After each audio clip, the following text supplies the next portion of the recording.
I wanted to show a quick operation of how the trigger works. You have your trigger bar here, you have your firing pin safety lift, you have your sear, you have your hammer. You would also have your hammer spring.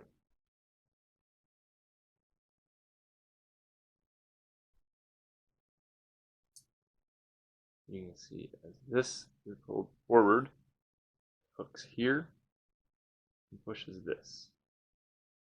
As you go further to fire, it will lift this here out of the way, allowing this to fall forward.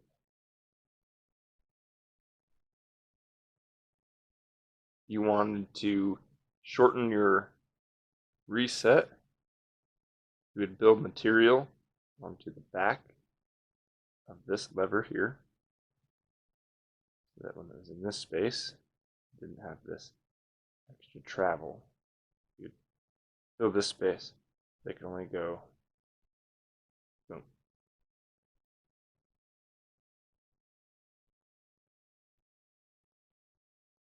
On shooting, boom, and this comes back. This is kicked down off of this bar, and then spring tension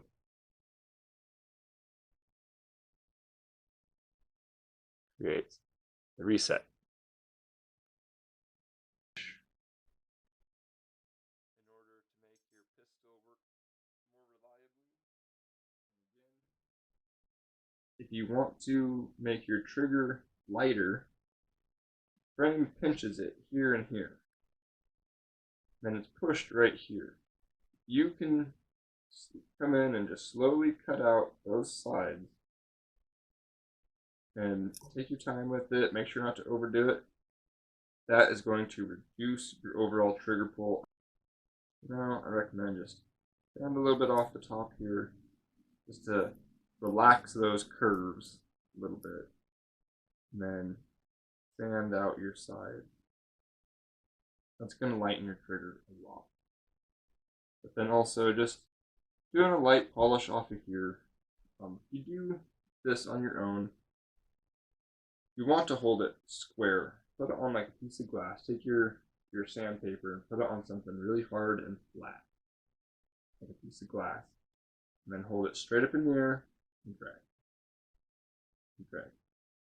Give it a few swipes on like 80, 220, 400, and then like 600, and then like a 1200. Go through some stages, just a couple swipes, like 1, 2, 3, 1, 2, 3, 1, 2, 3. When you get down to like that final like 1200, maybe get it like 6 to 10, and then those last few I'd recommend on the 1600 on the really fine grit. Go ahead and go into this angle. This side will be where the hammer breaks free from. You'll want to go ahead and get it like 1, 2, maybe 3 swipes on the 1600, because that's going to just slightly soften that corner. It won't ruin your flat. It'll polish that corner so that it breaks real smooth. That's the sear. Okay, so here's the hammer. The hammer has 2 notches. The first one you're not going to need. That's just where it rests naturally. The second one is the one you're going to want to focus on.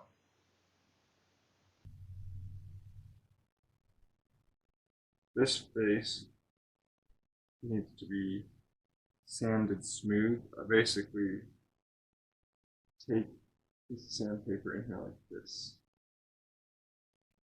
Put that in that. Rub it in there. Scratching up my polish. But then you want to polish that.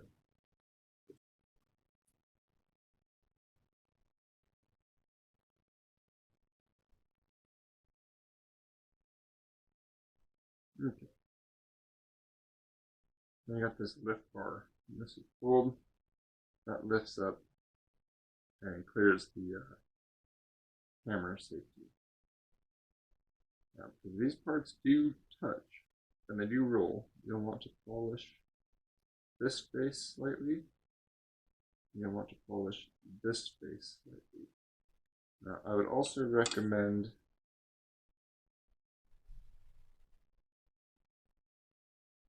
polishing this lip here, because that is where your disconnect or your hammer. Oh, also this piece, it's pressed out, and so along this back side there'll be burrs sitting there. You'll want to come in basically off these corners, clean the burrs off like this, so that it can ride smooth. Make sure there's no burrs and edges.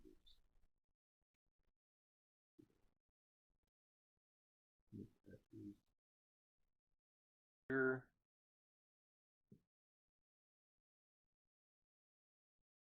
You got the trigger bar. Now, this piece rides and pushes on this edge and on this edge. So polish here, real nice. Polish here, real nice. And you'll also notice this inner side. I don't know if you get on the camera, you can see a little top. But I took a real line, I think a 400 and then a 15. Now, this piece works in accordance with this. So this slides in here.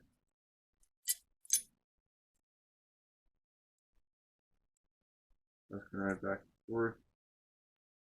And that piece is going to ride there. You're going to want to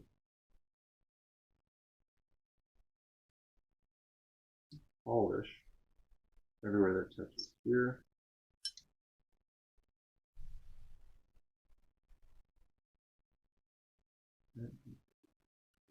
That corner here to touch. I'm going to touch this corner. And you want to go ahead and polish all that. It's real shiny. And around these corners.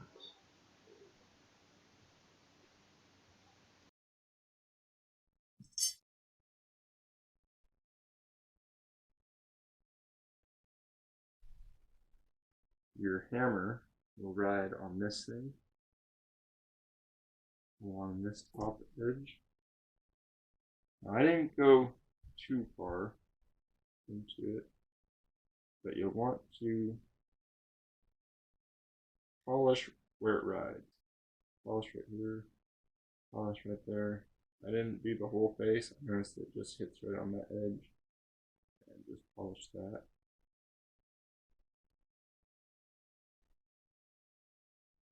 Final thing,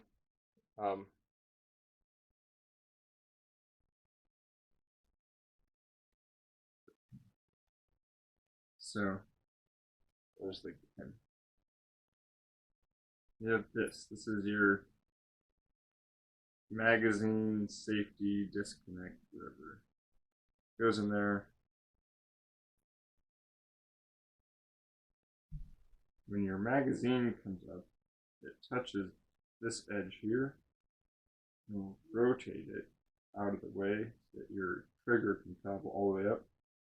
Now you can grind this out, which I started to do, but because this pin, little pin, cannot be removed or it's crimped in there, after I ground that face out so that the trigger wouldn't touch that anymore, you could see where the trigger had rubbed on there. I had grit and stuff down there and it started being real gritty as you push the lever. So I decided to just remove it so I didn't have to fight that grit. But yeah, so that's the piece everyone recommends. Move the upper part. So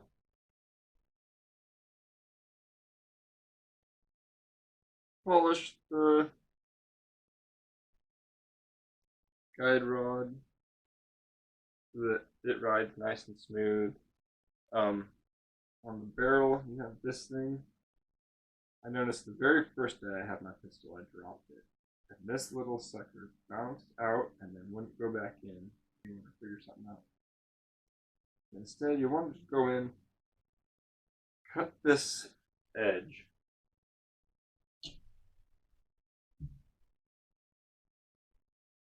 Cut this edge right here at just a slight angle and then polish it.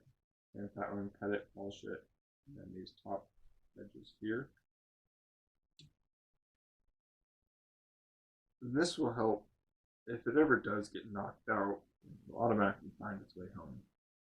That is a very important feature. Now the barrel, I had left alone. I actually kind of want this to be gritty. I don't want this to free spin, since it is what locks that all in place. Okay, so now that moves us on to this upper piece. Now, I guess first off, you're going to want to polish this whole bottom rail.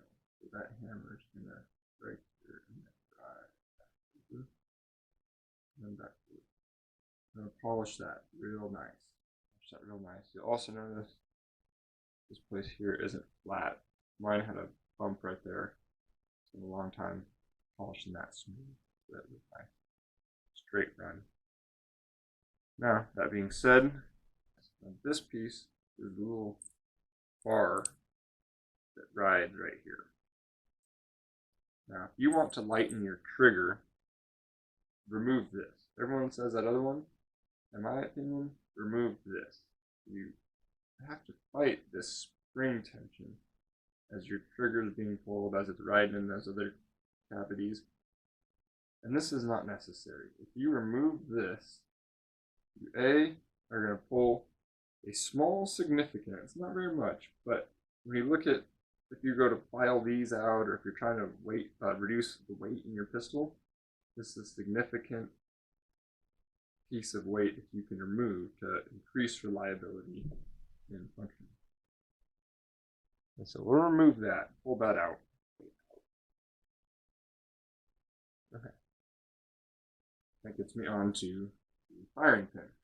So the firing pin. There's the firing pin. Sets down there. And then it sets down there. Yep, that rides. And so you have this top and this bottom piece here. And there's a spot right back there. The touch. This space here, and polish this space here, because those are what ride in that other cavity. You're going to want those to be slick so they can move easily. That being said, this rides in the back cavity. You'll want to polish that face. This one doesn't touch anything. I went ahead and polished it anyways, just in case. And then I just slightly touched the back of this off and polished it, only for looks. But you be gentle there because you don't want to shorten the overall length. If you want to shorten the trigger bar, I would recommend polishing this space here, and not necessarily also polish this space, because then when it does lift, that'll be a clearance zone. But just be careful not to remove too much material, or else your trigger bar won't work anymore. Okay, last but not least, if you are still having functionality problems with your pistol, you always want to go in there and polish the inner frame, but then you can also remove weight up here in this front area. I still have more work to do on this slide itself, but you'll notice right here in the corners there's some little space. You get in there with the Dremel and grind those smooth. You can measure out on top of here using a punch, create a punch spot, and then I go through and I use like a triangle file to file the center of this dot and find it right to center. And then I use a small, almost a ruler's saw to cut this down to about where I want it. And then I use a series of other files to try to open that up until I can use just a round file straight across there, straight down, finish it. And then you want to go back and sand out the inner spaces and everything, but this is a sweet little upgrade that you can do to reduce weight. It basically port your slide. It looks great. So that's it.